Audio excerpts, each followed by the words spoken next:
If you followed along with us, you know exactly where that road has taken you. You started by confronting the paralysis of choice, the myth of the road not taken. You moved into the deep ache of regret.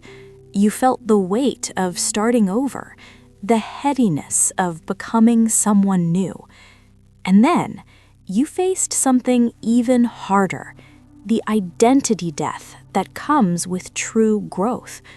But now you're in a different place. The screaming has stopped. The crying is done. The adrenaline has faded. And you're left with something that feels almost worse. Silence, emptiness, disorientation. But here's what you need to understand. You're not lost. You're in a liminal space. Let me define this precisely, because psychology has a name for exactly what you're experiencing. Liminality comes from the Latin word limen, threshold. It's the space between two rooms. When you leave one identity but haven't yet entered the next one, you exist in the threshold. You are in neither the old nor the new. You are suspended. This is not emptiness. This is not failure. This is a psychological state with a name. And understanding that you're in a liminal space, rather than thinking you're in a fog or lost or broken, changes everything.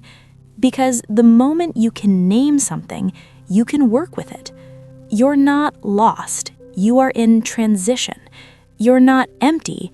You are in the threshold. And this threshold is the most important work of your life. Now, the first instinct when you enter a liminal space is to escape it. You think, I need to figure out who I'm becoming. I need to get out of this uncertainty. I need to fix this emptiness. I need to rush back to solid ground. And this instinct makes perfect sense. Your nervous system is screaming, this is unsafe. Find certainty. Find ground. But here's the paradox that Alan Watts, the philosopher who devoted his life to translating Eastern wisdom for the Western mind, discovered. The harder you try to escape the liminal space, the longer you stay in it. He called this the backwards law. In his seminal work, The Wisdom of Insecurity, Watts observed something that changed how we understand personal growth. He said, the more you pursue pleasure, the more you create pain. The more you grasp for security, the more you create insecurity. Applied to your situation, the more you struggle against the threshold, the more you convince yourself you're lost. The more you demand the fog clear, the denser it becomes. This is not spiritual advice. This is neurological fact. When you're in a state of panic, trying to escape the liminal space, your amygdala hijacks your rational mind. You're in fight or flight. Your body is flooding with cortisol. You cannot think clearly. You cannot see the path forward because your brain is in survival mode.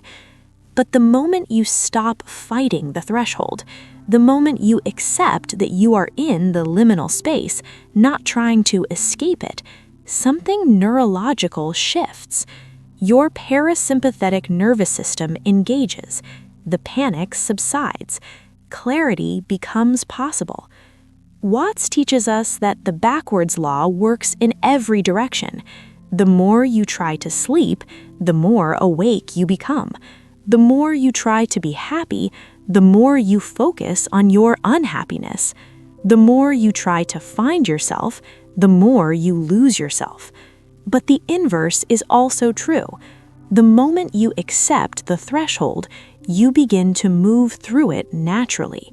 You are not trying to escape the liminal space. You are learning to be in it. And that's when the actual transformation begins. So you've stopped fighting the threshold. You've accepted the backwards law, that struggling makes it worse. But you're still confused. You're still experiencing strange emotions, vivid dreams, bursts of anger, waves of grief. You feel like something is moving inside you, but you can't name it. This is where Carl Jung's understanding of the shadow becomes essential. When you strip away your old identity, the role you played, the person you were supposed to be, you don't just lose structure. You lose the walls that were holding back everything you repressed. Jung said, "One does not become enlightened by imagining figures of light, but by making the darkness conscious." The darkness he's talking about is the shadow. The shadow is not evil, it's not your dark side in the way we typically think. The shadow is simply everything about yourself that you denied, rejected, or hid because it didn't fit the identity you were maintaining. Maybe you were the strong one who never cried, so your grief was shadow. Maybe you were the good partner who never got angry, so your rage was shadow. Maybe you were the successful career person who never admitted failure, so your vulnerability was shadow. In your old life, these aspects of yourself were locked away. The identity you were performing kept them contained. But in the liminal space, in this threshold where your old identity has dissolved, the shadow emerges. This is why the liminal space feels so disorienting. You're not just waiting for the new identity to form, you're wrestling with all the repressed parts of yourself that are finally being acknowledged. Jung viewed the liminal space as a cocoon. Inside the cocoon, the caterpillar doesn't just grow wings, it liquefies completely. It dissolves into a genetic soup. It loses its entire structure before it can be reassembled. That dissolution is terrifying, but it is necessary. The liminal space is where the shadow comes out to be integrated. And integration doesn't mean the shadow disappears. It means you stop denying it. You stop spending energy keeping it rocked away. You allow it to be part of you. This is the hardest part of the threshold because it requires you to expand your sense of self, to hold contradictions, to be the strong one and the vulnerable one, the angry one and the loving one, the failure and the success.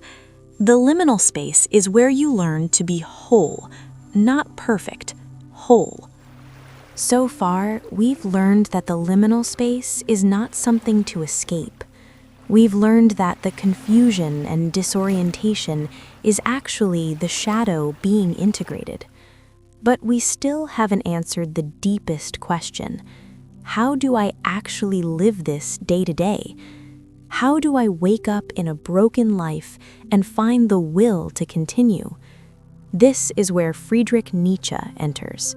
And Nietzsche doesn't offer comfort. He offers something far more powerful. Nietzsche argues that the highest form of human consciousness is not acceptance in the passive sense. It's not resignation or tolerance. It's something he called Amor Fati, love of fate. And he illustrates it with one of the most terrifying thought experiments in Western philosophy. He asks, what if a demon crept into your loneliness one night and told you that you had to live this exact life, this life with every pain, every regret, every failure, every moment of this gray liminal space over and over again for all eternity, like an hourglass turned upside down again and again and again, forever? Would you throw yourself down and gnash your teeth? Or would you rise up and call that demon a god? Most people live in resistance to their fate. We live saying, if only. If only I hadn't made that choice. If only I had taken the other road. If only I wasn't in this liminal space right now. We spend our lives haunted by the life we didn't live, resenting the life we did. But Nietzsche understood something most people don't. Suffering is the price of depth, and he demands that we transform our relationship to suffering, not by denying it, but by loving it.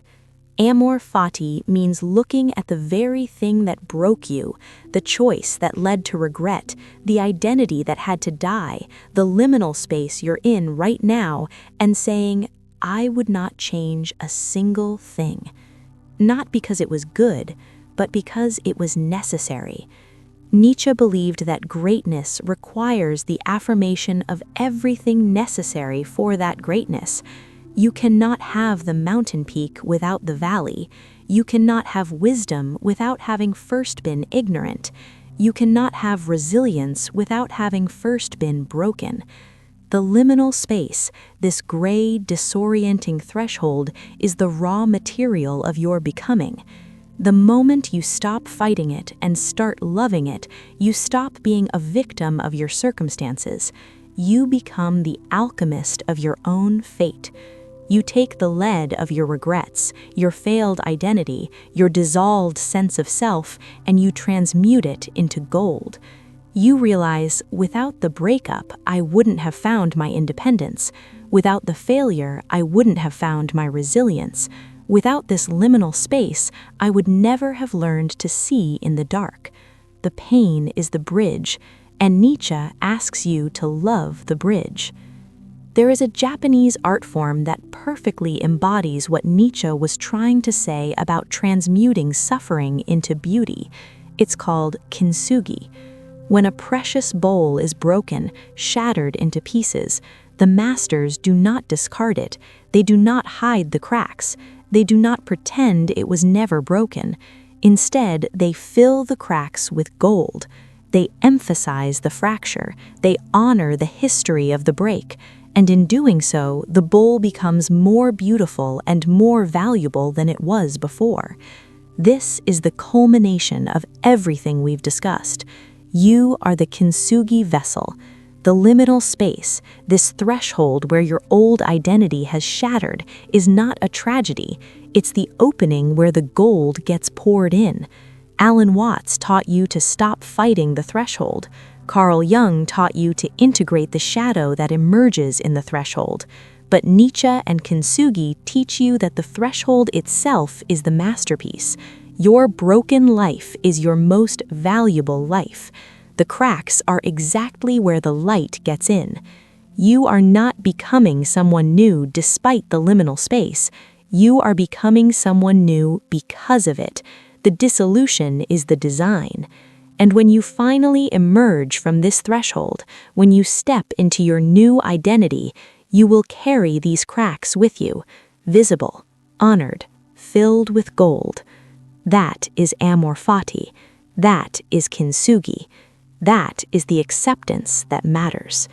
So if you're currently in the liminal space, standing between your old identity and your new one, if you're experiencing the disorientation that Alan Watts described, the shadow integration that Jung spoke of, the suffering that Nietzsche asked you to love, know this: you are not lost. You are not broken. You are in the threshold, and the threshold is exactly where transformation happens.